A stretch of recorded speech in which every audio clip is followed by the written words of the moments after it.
So the only women's college basketball player to score over 2,000 points and block over 500 shots. An NCAA champion, WNBA champion, 3-time Olympic gold medalist, and a winner of the Best Female ESPY Award. You've inspired many young athletes. What advice would you give to those who dream of being where you are now?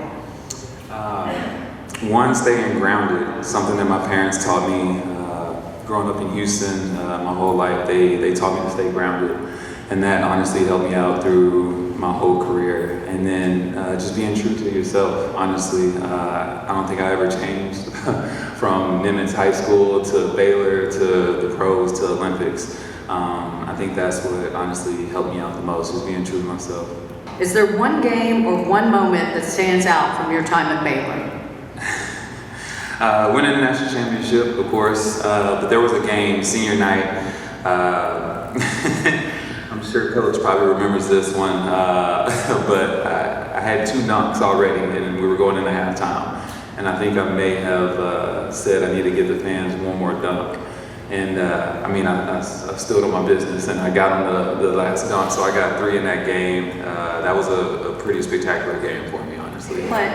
How did you stay ready to play week in and week out and stay injury-free in a game like that? Well, it started early in my college career.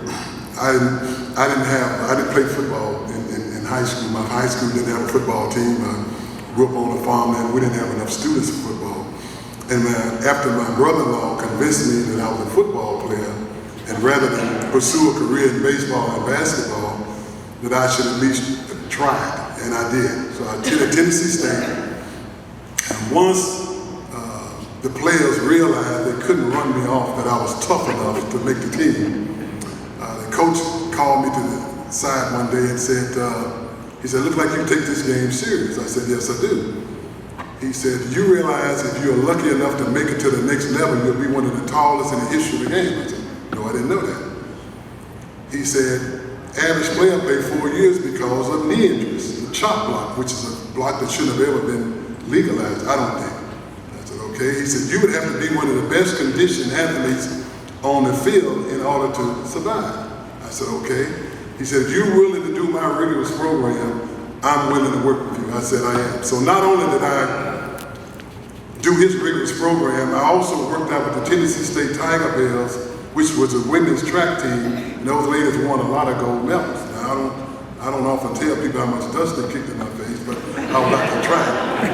But I took that same mentality to the pros.